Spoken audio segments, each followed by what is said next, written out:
Hello বন্ধুরা, আপনারা সকলে কেমন আছেন? নিশ্চয়ই ঈশ্বরের কৃপায় ভালোই আছেন। আজকের আমি ঝিঙে গাছ রিপোর্টিং করে দেখাবো। এই যে প্রথমে আমি প্যাকেটটা ফুটো করে নিয়েছি এবং এগুলোকে ছোট ছোট স্টোন চিপ দিয়ে প্যাকেটের ফুটোগুলোকে বন্ধ করে দিচ্ছি। তারপরে তার উপরে আমি আবার একটু বালিও দিয়ে ওটাকে বন্ধ করে দেবো। প্যাকেটের ফুটোগুলোকে স্টোন চিপের উপরে বালি দেবো। বালিটা দিলে ভালো ড্রেনেজ সিস্টেমটা ভালো হবে। একটু বড় বড় পাথরও কয়েকটা কোণার দিকে দিয়ে দিচ্ছি যাতে প্যাকেটটা সোজা হয়ে দাঁড়িয়ে থাকে। এবারে একটু বালি দিয়ে এটাকে আবার ভরাট করব। কয়েক মুঠো বালি দিয়ে দেবো, একটু মোটা দানার বালি দেবো।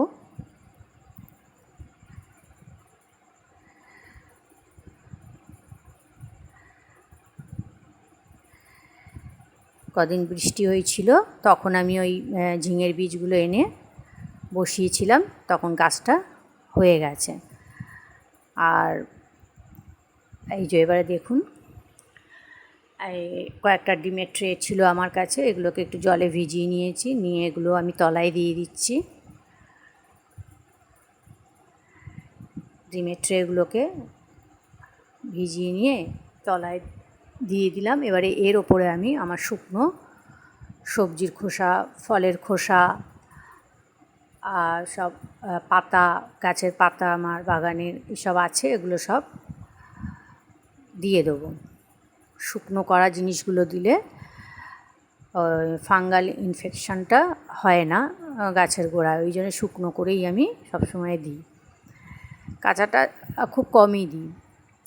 এই যে দেখুন, শুকনো এসব সবজির খোসাগুলো দিয়ে দিচ্ছি।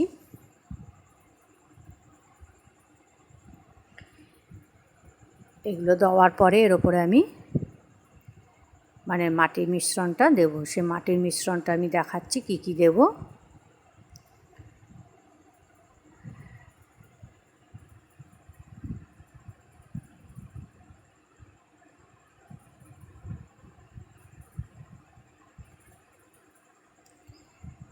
এই যে দেখুন, নর্মাল গার্ডেন সয়েল আর কোকোপিট সমপরিমাণ নিয়ে নিয়েছি। এর মধ্যে আমি চা পাতা, এই যে এটা চা পাতা 1.5 মুঠো বা 2 মুঠো দিলেও কোনো ব্যাপার না, আমি 1.5 মুঠোর মতন দিয়ে দিচ্ছি। 1 মুঠো আর হাফ মুঠো। আর এটা হচ্ছে তোমার নিমখোল, এটাও 1 মুঠো দিয়ে দিলাম।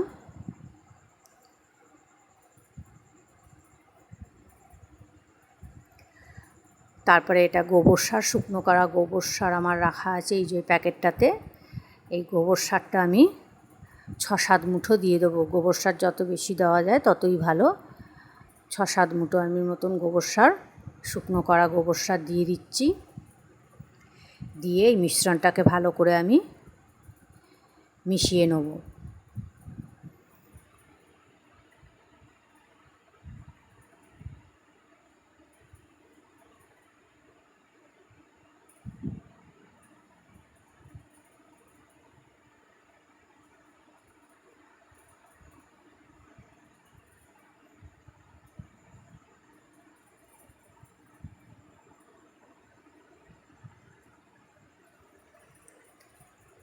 এই যে মিশ্রণটা আমার পুরো তৈরি করা হয়ে গেছে।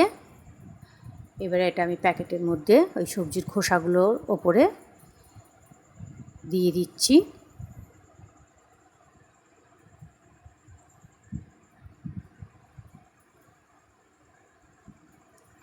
চেপে চেপে মাটিটা দিয়ে দেবো।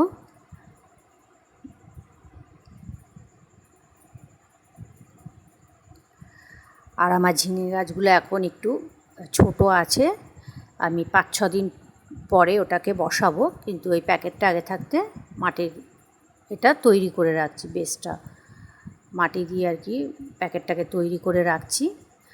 তৈরি করে রেখে এর মধ্যে একটু জল দিয়ে এখন রেখে দেবো। 5-6 দিন বাদে গাছটা একটু বড় হয়ে যাক, এখন আমার গাছগুলো অনেকটাই ছোট আছে, তারপরে ওটাকে নিয়ে আমি ওর মধ্যে রিপোর্ট করব।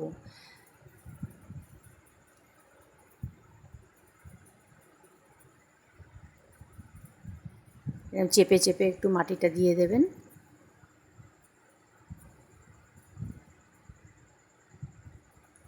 এই যে গাছগুলো দেখুন, আমার ঝিঙে গাছগুলো এখন খুবই ছোট, ওই জন্য 5-6 দিন বাদে আর একটু বড় হয়ে যাবে, গেলে তারপরে আমি নিয়ে ওটাকে রিপোর্ট করব।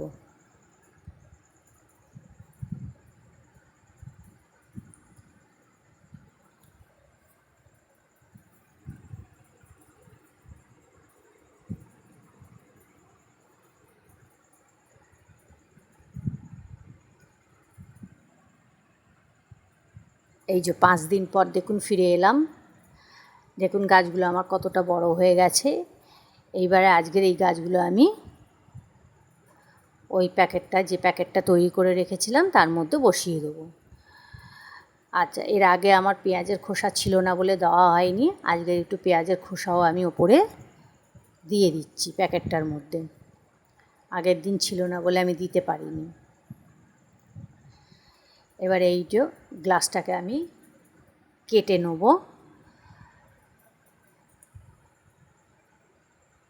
তার আগে দেখুন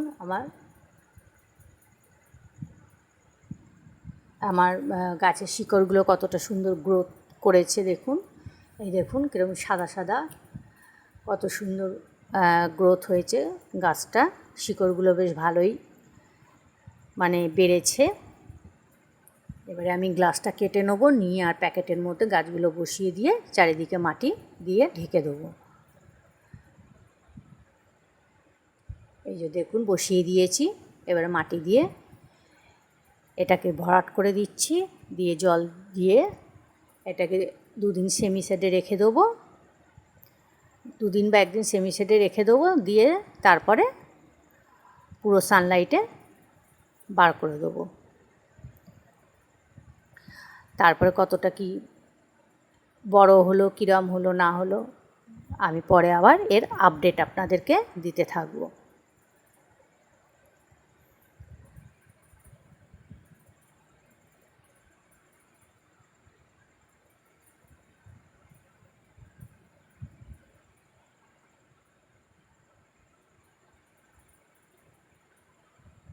এখানে 3খানা ঝিঙে গাছ আছে, 3টেই একেবারে বসিয়ে দিলাম। 2টো দিলে ভালো হতো, আমি 3টেই দিয়ে দিলাম। এই যে দেখুন প্যাকেটটাকে কেটে নিয়েছিলাম, নিয়ে আর ওই বসিয়ে দিয়েছি।